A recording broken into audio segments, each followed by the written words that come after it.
বাংলাদেশ থেকে আমদানি করা পণ্যের উপর ৩৫% শুল্ক নির্ধারণ করলেন মার্কিন প্রেসিডেন্ট ডোনাল্ড ট্রাম্প।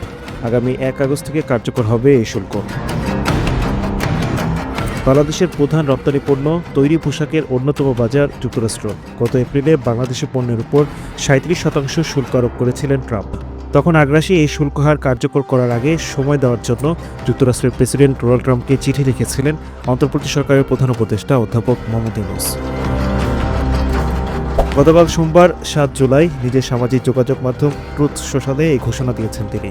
এ সময় প্রধান উপদেষ্টা ডক্টর মোহাম্মদ ইউনূসকে এ তথ্য জানিয়ে লেখা একটি চিঠি ট্রুথ সোশ্যালে শেয়ার করেন ট্রাম্প। ট্রুথ সোশ্যালে শেয়ার করা চিঠিতে বলা হয়, ২০২৫ সালের ১ আগস্ট থেকে যুক্তরাষ্ট্রে পাঠানো যে কোনো বাংলাদেশি পণ্যের উপর ৩৫% শুল্ক নেব। উচ্চ শুল্ক এড়াতে কোনো তৃতীয় দেশ হয়ে পাঠালে সে পণ্যে আরও বেশি শুল্ক বসবে। তবে বাংলাদেশ বা আপনার দেশের কোম্পানিগুলো যদি যুক্তরাষ্ট্রের মধ্যেই পণ্য তৈরি বা উৎপাদন করার সিদ্ধান্ত নেয়, তাহলে কোনো শুল্ক থাকবে না। বাংলাদেশ যদি এই শুল্কের বিরুদ্ধে পাল্টা কোনো ব্যবস্থা নেয়, তাহলে শুল্ক আরও বাড়ানোর হুমকি দিয়েছেন ট্রাম্প। চিঠিতে তিনি লিখেছেন, বাংলাদেশ যদি শুল্ক বাড়ানোর সিদ্ধান্ত নেয়, তাহলে সে বাড়তি হারও যুক্তরাষ্ট্রের ৩৫% শুল্কের সঙ্গে যোগ হবে।